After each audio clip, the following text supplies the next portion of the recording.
The Nightbeat starts right now.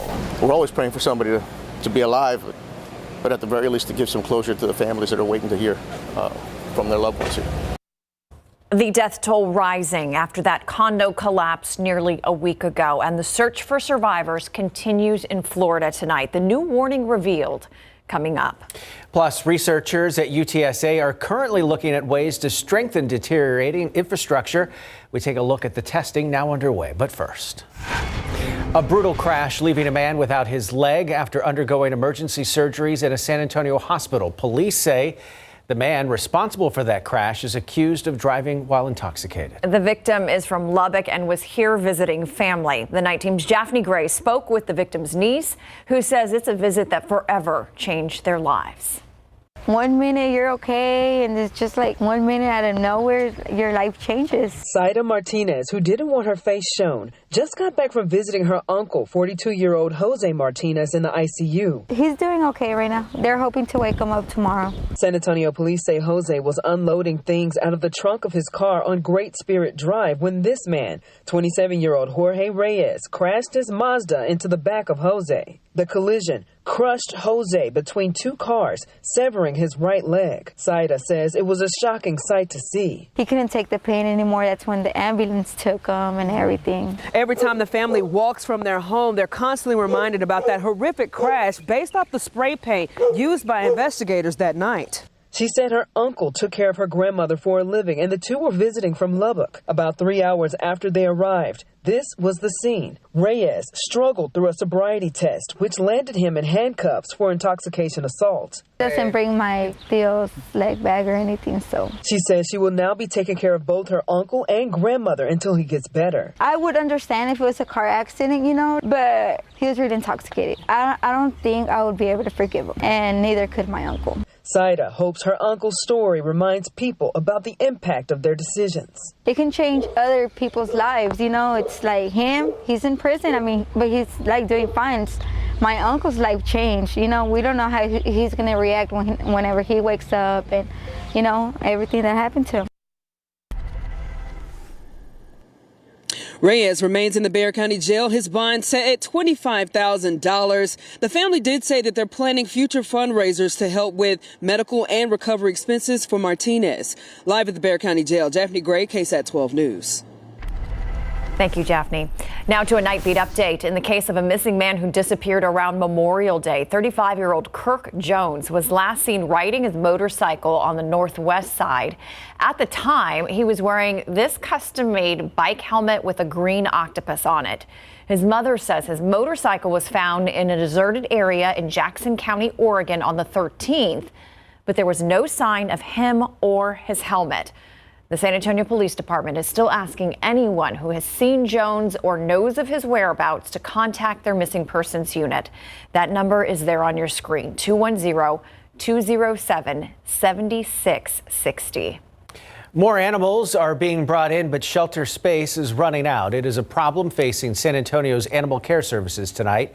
Those looking to adopt or foster pets will need to act quickly, though. ACS says every animal that comes into their shelter has 3 days to be placed with either a foster or forever home. After that, the animals have to be put down. We take in over 32,000 animals a year, and so, you know, we are constantly looking for placement options. So when this happens, it's just difficult. We are in urgent need of fosters. Foster families would care for the pets until someone wants to adopt them. This keeps the animals used to being around people. For information on how you can adopt a pet or become a pet foster parent, visit the ACS website. A plea deal in the murder of baby King J. 2 years after the child's death, Christopher Davila appeared before a judge for sentencing. He pled no contest in the case and was sentenced to 40 years in prison. Baby King J was reported missing back in January 2019. His body was found days later on the city's northeast side. Investigators discovered the 8-month-old's body in a backpack and buried less than a mile away from Davila's home on Castlebrook Drive.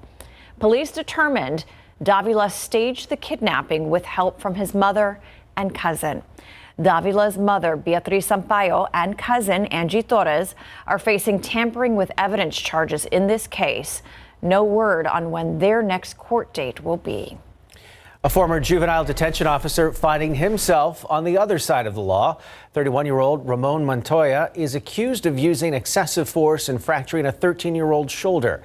That incident happened back in June of 2019. Today, the Bexar County Sheriff's Office placed Montoya under arrest. This all coming after an internal investigation involving footage from cameras at the detention facility.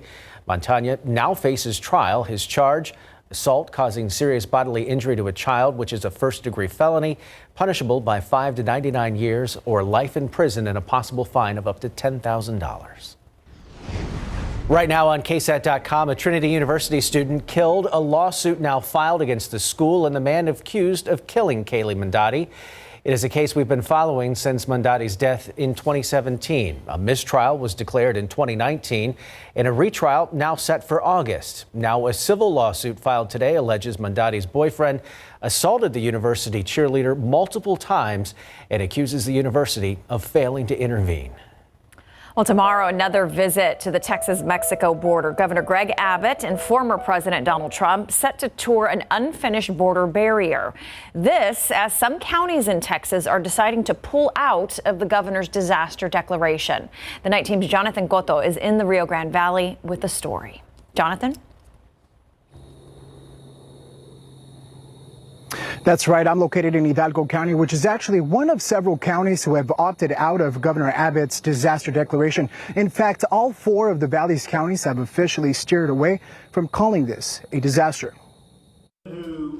Abbott says the disaster declaration provides more resources and strategies to combat what he says is an ongoing influx of undocumented immigrants. That declaration, initially introduced in late May, consisted of 34 counties along the border region. The latest version only includes 28. The amendment now includes the counties that want to partner with the state's efforts on border security, including arresting and detaining people for crimes related to the border crisis. Wednesday, Governor Abbott and former President Donald Trump are set to visit the Rio Grande Valley despite what officials there decided. I think Governor Abbott will be as successful as county leaders allow him to be.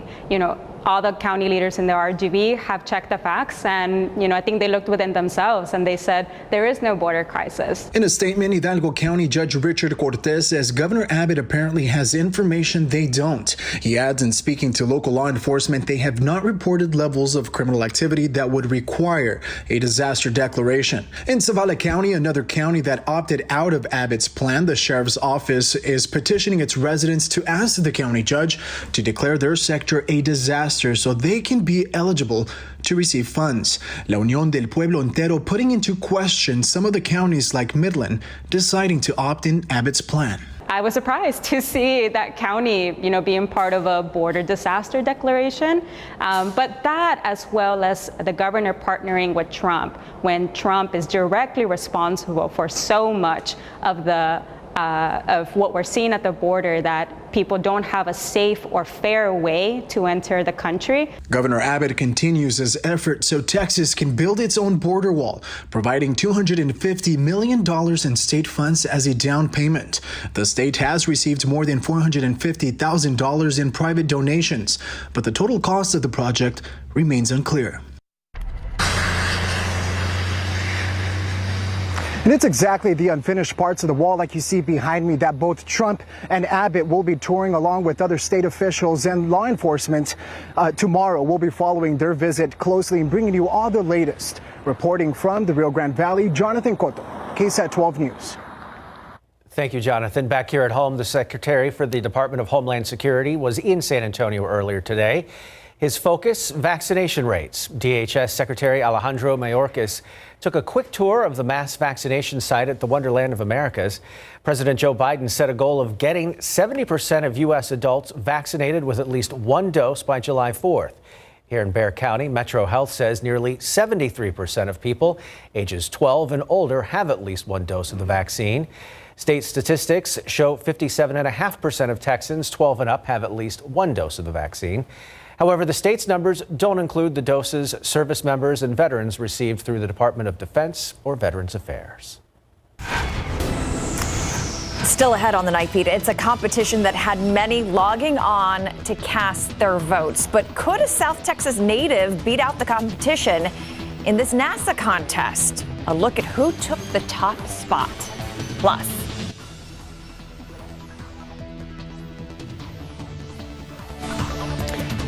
new details after the deadly condo collapse in Florida, the search for survivors and the death toll rising.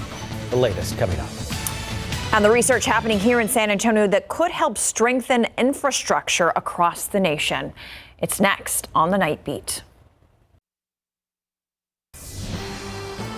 The death toll rising following the condo collapse in Florida. 12 people now confirmed dead. As the victims are identified, the search continues for the many who are still missing. A grand jury investigation expected into the collapse of the Champlain Towers south condos in Surfside, Florida.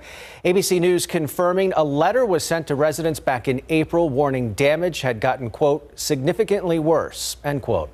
The letter also mentioning an acceleration in concrete deterioration. This after a 2018 report revealed a need for repairs. President Joe Biden and the First Lady set to meet with families and first responders on Thursday. Researchers right here in San Antonio are also taking a close look at what went wrong with that Florida condo. An official cause for the collapse still not released.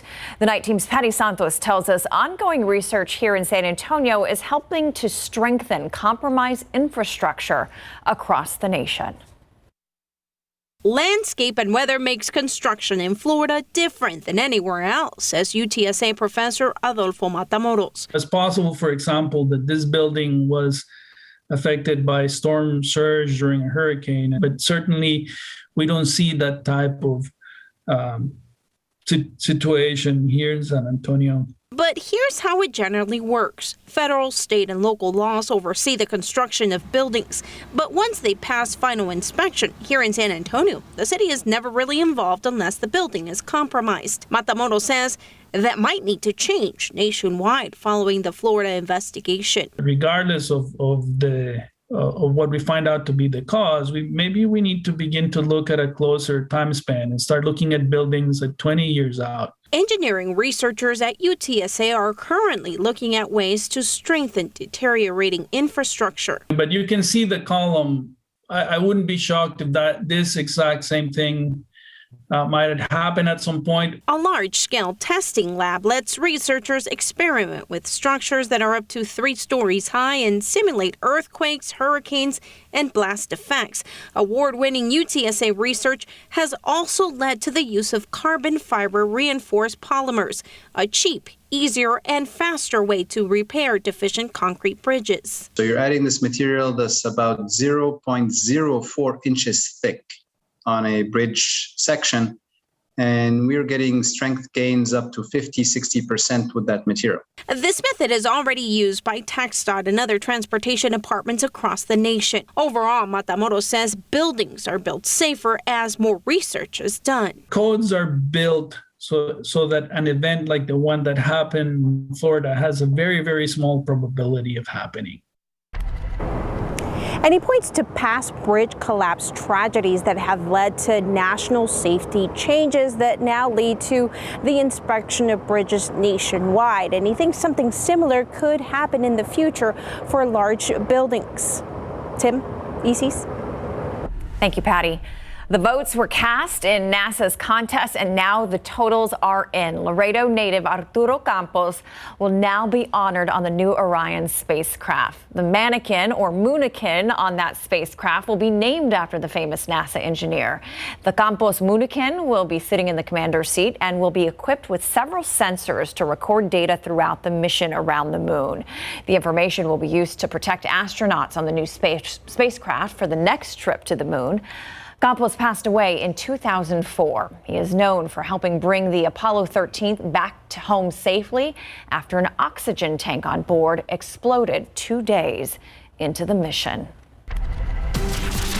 Take a live look outside with live cam on this Tuesday evening. More rain showers today, cooler temperatures. Let's keep the trend going. This is a nice pattern that we have, especially for late June. And as we approach early July, we're fortunate here in South and Central, basically all of Texas, to be in this weather pattern. So let's get right to it. Talk about the pattern, when our rain chances drop off and when they pick back up again, and what it means for temperatures. Here's a look on the south side of San Antonio today. One of our neighborhood rain gauges, almost a little over 1.5 inches. It's nice to see that. Other rain gauges in that part of town picked up just over an inch to about 1.25 inches of rain. Now, you look at the rainfall since Sunday, pretty good coverage for us. But of course, as usual, it's the case of the haves and have-nots. Have-nots closer to the Rio Grande, especially Del Rio area, Bracketville. Not much out there in Kinney County and Maverick County. Of course, the closer to the Gulf coastline you are, the more moisture, and usually the heavier the rain you get and the more numerous showers, and that's where we've seen the higher accumulations. Nonetheless, still some impressive amounts, especially when you get into the Pipe Creek, Bandera area, down toward Hondo, Divine, even in and around parts of San Antonio.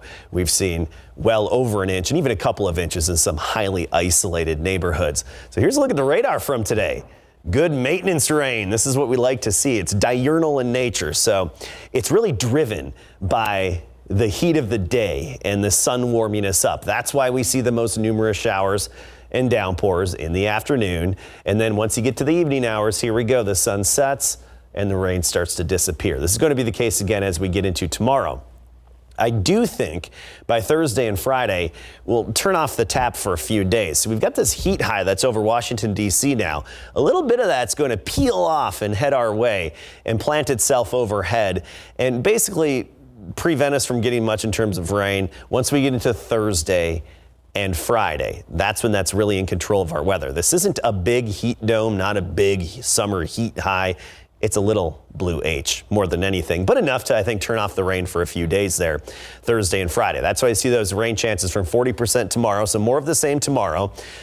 Widely separated afternoon downpours. Some neighborhoods could get a quick 1 to 2 inches, while others just have some sunshine and some passing clouds. But Thursday and Friday generally dry. Then we ramp it back up again and we see more of the same into the weekend, which includes 4th of July. 87 was our high today. Let's talk temperatures. Look at the weather pattern does with this damp pattern.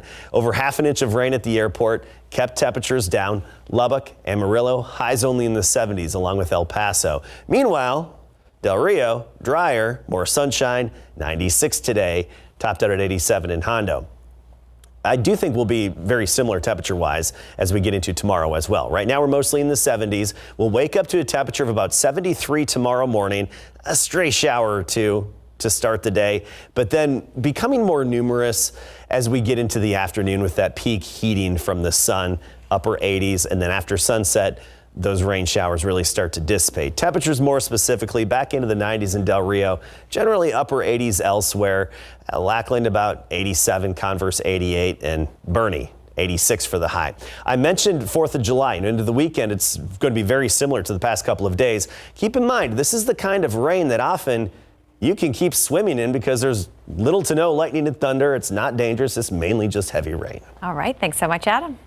All right, Greg, Becky Hammond got passed over for a job in Portland, but now we're hearing some information about intel that might have been related to that. And I believe this is intel coming from inside the Blazers organization trying to explain why they chose Chauncey Billups over Becky Hammond, San Antonio Spurs assistant coach. When we come back, more about that. And Serena Williams forced to withdraw from Wimbledon today. Coming up.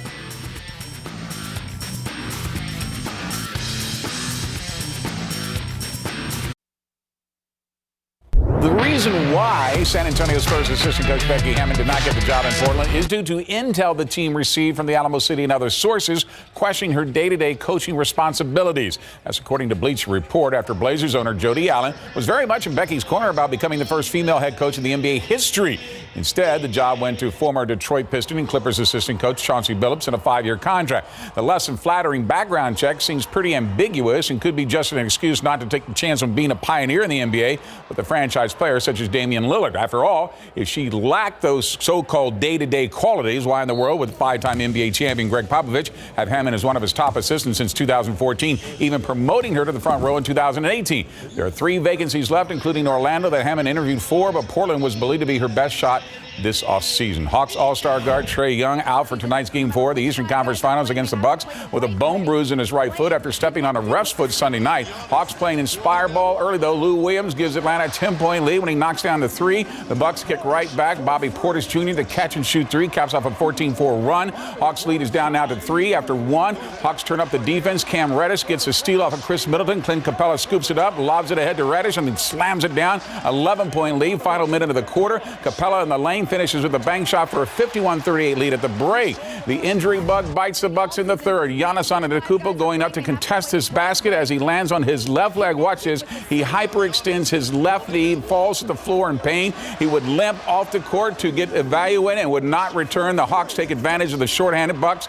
Bogdan Bogdanovic hits not one but two, and three threes, in fact. Hawks go on a 15-0 run to lead by 23 and then by 25 going into the fourth. The final quarter was just a formality. Lou Williams led the Hawks at 21. Right behind him was 20 from Bogdanovic. Atlanta has 6 players in double figures. Let's check that final, and there it is. Milwaukee falls 110-88. That series is now tied at 2 games apiece. You have to give the Clippers credit during these NBA playoffs. Each time they have faced elimination, they responded with a win. 4 times in the postseason and now again against the Phoenix Suns in Game 5 of the Western Conference Finals. Nothing short of remarkable, and they came out swinging. Without Kawhi Leonard again missing his 7th straight game with a sore right knee, what did the Clippers do? Well, they just jumped out to a 20-5 lead in the first quarter behind Marcus Morris, who had 20 points before halftime. Morris is 6 out of 7 in the first alone. The Suns would bounce back, chip away at the lead. Devin Booker hitting a three-pointer at halftime to cut the deficit down to 7, 59-52. The Suns would actually take their first lead in the game in the third quarter when Chris Paul hit the basket to make it 62-61 with over 8 minutes to play.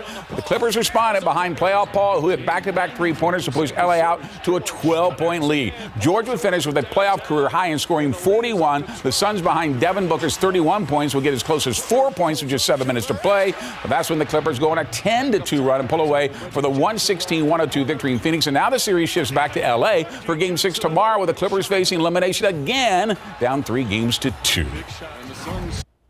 We thrive in this moment. We come together even more so in these moments. And I mean, this team, you know, is just made up of toughness all across the roster. And so we're going to give it everything we got, and we live with the results. UTSA Roadrunners head football coach Jeff Traylor has announced that he's added Jamari Robinson, one of the nation's top junior college pass rushers, to his roster beginning this coming 2021 season. Robinson, who is a 6'5", 255 pounds, considered one of the top JUCO players in the nation, rated as a 3-star prospect by 24/7 Sports and Rivals. And get this, he still has 3 years of college eligibility left before suiting up for Monroe College in New York. Robinson made first-team All-State and unanimous All-Conference honoree as a senior at Hayfield Secondary School in Virginia after leading the state in sacks. 7-time singles champion Serena Williams forced to withdraw from Wimbledon today. We'll show you why next. An emotional day at Wimbledon as 7-time singles champion Serena Williams was forced to withdraw from the major with an injury that occurred during her first-round match today. Williams was serving in the 5th game, leading 3-1, but slipped on the baseline, needed to take an injury timeout. She lost her footing while hitting a forehand. It was her left foot slipping, forcing her to step lightly. After dropping that game, she took a medical timeout, but when play resumed, she continued to struggle against Sasnovic as the serve flies right back by her with no attempt to return. That's when the tears began to flow, and as the crowd tried to encourage her, but to no avail. Now it was tied 3-all in the first set. Serena would drop to her knees in pain, could not continue. The chair umpire was so concerned he left his post to check on her as Williams is forced to withdraw. It's only the 2nd time in her career she has retired from a match at a major. So she must have been in a lot of pain, and we're given an update tonight. It was her ankle that she injured. Oh, looks like she left it all out there. She did. All right, thank you, Greg. We'll be right back. Finally tonight, check this out. Centro San Antonio and San Antonio Love List hosted Family Pride Night. It was at Madison Square Park this evening. The event began back in 2019 to help celebrate Pride Month and had to undergo a brief pause because of the pandemic last year. The celebration featured performances by drag artists and musicians. Organizers plan to make the event bigger and better in the years to come. Tomorrow's going to be more of the past couple of days. Some afternoon pop-up downpours. Then we're drier Thursday, Friday, so a little warmer mid-90s. And we can get back into this over the weekend. Thank you, Adam. That does it for the Night Beat. Don't forget, Good Morning San Antonio starts at 4:30. Good night.